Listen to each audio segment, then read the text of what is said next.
काय बाई, या मालूबाईले केव्हाची फोन लावून राहिली मी, फोनच नाही उचलून राहिली. देवा जाऊ दे, आता मी माझ्या घरचे तरी काम करून घेत होते येईपर्यंत. बरोबर, मी ठेवतो फोन आता. मग रत्नाबाईच्या घरी पोहोचली आता. आधीच तर 2 तास मला वेळ झाला, नाही बोंबलन ते माझ्या नावानं. बरं ठीक आहे, हा ठेव फोन. काय करा, जेव्हा काम पडते तेव्हा येत नाही ते, आणि नवीन कामाच्या वेळेस येईन. आता नळ यायची वेळ झाली आणि ते येईन टपकन माझ्या संग बोलत बसत. रत्ना हाय का मग घरी?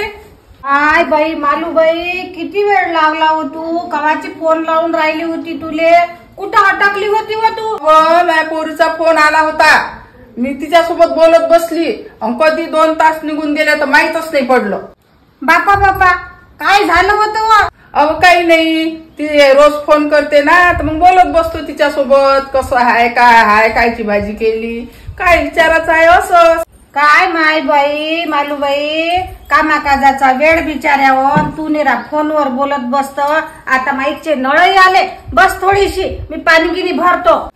बरं बरं, बसतो मी आता थोडा वेळ. कर तू काम असती तर माझे कामही झाले असते बिचारे. आता ऐन नळाच्या वेळेवर आली तू. आता बस थोडीशी, माझे काम होऊ दे, मग नंतर मी तुला फार्म भरून दे. हो माय, फोन कोणाचा वाजून राहिला हो, दे बरं फोन, दे इकडे. ठीक आहे. ओ माय, माय पुरीचाच होय ना. हा बोल बाई, काय म्हणता? हो का? अहो बिचारे, मला की नाही ड्युटीवर जावं लागते. संध्याकाळी बोलू ना बेटा आपण निवांत. आता काही अर्जंट होतं का? नाही ना? बरं बरं, कर मग तू हे काम कर, मला काम करू दे. हो हो, ठेव. बाई माझ्या पोरीचा फोन आला. हॅलो बाई, काय केलं मग आज स्वयंपाकात? कायची भाजी केली? माय मसूरची डाळ. अरे देवा, काय मसूरची डाळ खातो बाई, चांगली नसते ना शरीरासाठी. ते मसूरची डाळ बनवतो नेहमी नेहमी. चांगलं काही बनवायचं, आपलं एकट्या पुरतं खायचं.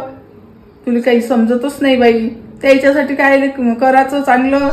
बरं बरं बाई, उभ्यानं भांडी नको घासत जाऊ, आणि उभ्यानं तिथं गॅस ओट्यावर स्वयंपाकी नको करत जाऊ. त्यांना सांगतो ओटा तोडाले, गॅस ओटा किती उंच आहे बाई तो, काही ऐकू नको कोणाचं. बरं बरं, जेवण झालं का मग? काय बाई, रोज नुसतं घरचं जेवण जेवतो तू. बाहेरून आणायला लावत जा ना, तुला तर ते पिझ्झा बर्गर खूप आवडते. आणि ते डाळ बीळ नको खात जाऊ, आणि त्यांना हातपाय दुखते. बरं बरं, काऊन तुझी सासू नाही का घरी? त्या सासूली करायला लावत जा ना काम. म्हणजे बाय, भांडे नको घासत जाऊ, हात खराब होते सगळे. आणि ते कपडे नको धुत जाऊ, ते मशीन घ्यायला लाव त्या सासूले. काय बाई, त्या तुझ्या घराच्या पायऱ्या उंच आहे, जास्त वर खाली नको करत जाऊ. आपल्या रूम मध्ये झोपून राहत जा. आणि झाडूही लावायचा असला तर आपली रूमच झाडपूस करायची, आणि त्या खालपर्यंत पायऱ्या नको पुसत नेत जाऊ. त्याचं राहू देत जाय तसंच सगळं. बरं, काही म्हटलं तुझ्या सासूनं तर ऐकायचं नाही, आणि ते मनाचं घरात बाई लाव म्हणून कामाले. आणि जर काही झालं तर चालली येजो इकडे.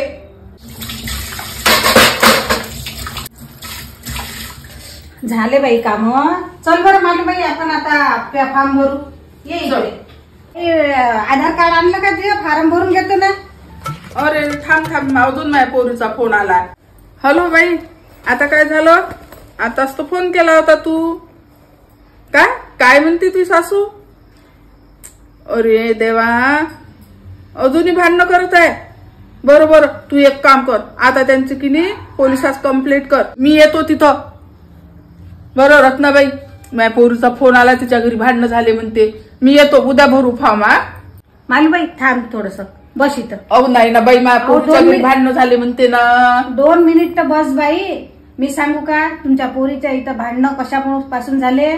तुम्हाला बसल्या बसल्या कसं माहित? बाई, मी आल्यापासून पाहून राहिली. तुमच्या पोरीचे किती वेळा फोन आलेत, येतानाही फोन आला. किती वेळचा तुम्ही फोनवर पोरीसोबत बोलत होत्या, आणि माझ्या पोरीचा फोन आला. मी तिला प्रेमानं सांगितलं, आणि संध्याकाळी फोन करायला लावला. पण तुम्ही सतत एकसारख्या बोलून राहिले. कायची भाजी केली, हे भाजी नको खाऊ, उभ्यानं स्वयंपाक नको करू, मसूरची डाळ नको खाऊ, भांडे नको घासू, धुणं नको धुऊ, वर खाली नको करू, झाडू मारायचा असला तर आपल्याच रूम पुरतं झाडू मारायचा.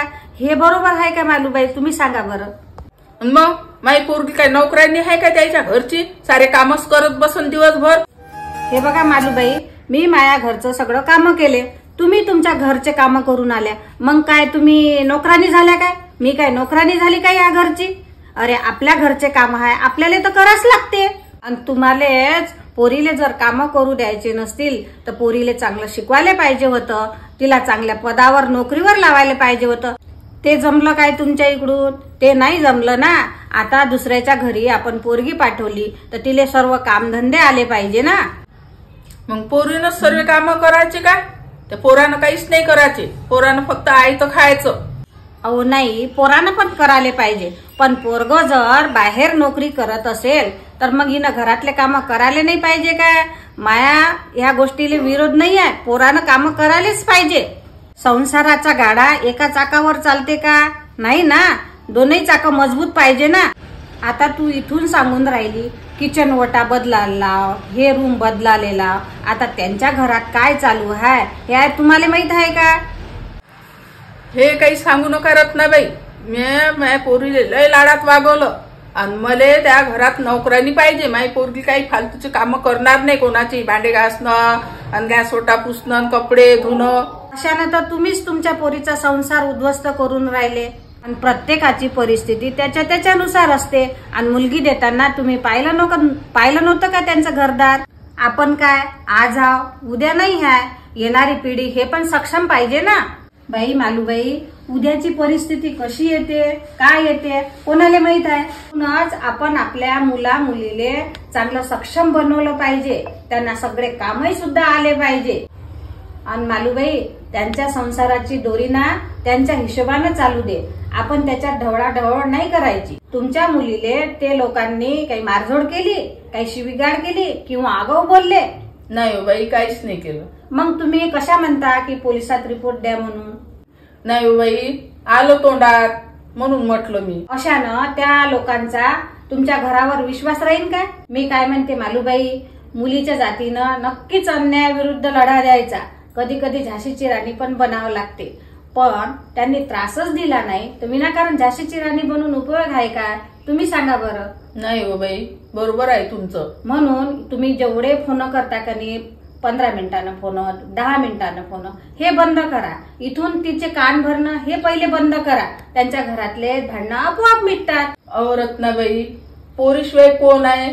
पोरीले नाही फोन करू तर कोणाला फोन करू? तिची आठवण येते. हो, पोरीची आठवण सगळ्याच आईला येत असते. मग तिच्या रिकाम्या वेळेत फोन करायचा, बोलायचं, तिचं सुख दुःख काय आहे ते समजून घ्यायचं. काय वरत ना बाई, आता काय पोरीले फोन करायसाठी काय परमिशन घ्यायला लागेल काय? परमिशन? याले परमिशन नाही म्हणत. तू तिची आई आहे, तुझा तो काळजाचा तुकडा आहे. तू कधीही तिथं जाऊ शकतं आणि कधीही बोलू शकतं. पण फोन करताना हेही गोष्ट लक्षात ठेवावी लागते, ते कोणाची पत्नी आहे, कोणाची सून आहे. तुम्ही एवढ्या वेळच्या मला सांगून राहिल्या ना, तुमचं सर्व मला पटून राहिलं विचार. आता की नाही, मी तिच्या संसारात कधीच ढवळाढवळ करणार नाही आणि मी तिला कधीच फोनही करणार नाही. बरोबर वेळ काढ पाहून मी तिला फोन करीन आणि तिला खंबीर अशी बनवीन. वा मालूबाई, शाबास. अशीच समजदारी आपल्या मुलीला पण सांगायची. आणि त्या पोरीले काही त्रास झाला ना तर आपण दोघी पण जाऊ. तुला माहित नाही काय, आपण शाळेत कसं डॉन होत होतो, झिपोट्या धरून होळायच्या लोकांच्या. आहे ना? बरोबर आहे. मग एकीची झिपोटी धरली की तू तिची झिपोटी धरत होती, है ना? हे मग